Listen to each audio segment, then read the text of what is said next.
Hey guys, I will show you how to fix this problem on Windows system, and it's very easy. You have to simply follow my screen and don't miss any steps.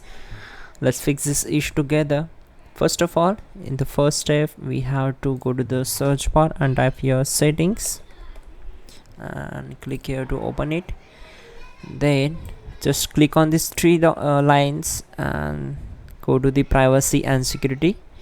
Now you have to scroll down and go to the microphone, click on it and make sure you have to enable this microphone access. So if you see it's a disabled, then enable it again.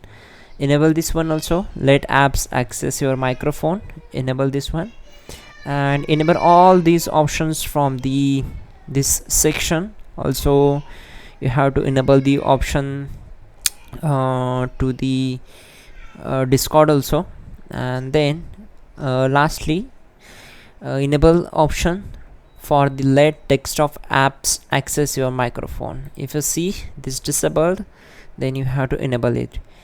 Then close this window, then go to search bar, again open settings. Now just scroll down from the system tab and select troubleshoot. Go to the all the troubleshooters, and from audio you have to click on done and it will fix the issue. So that's it guys. Check out the pin comment, that will help you a lot to fix this issue, and don't forget to like the video and please do subscribe the channel.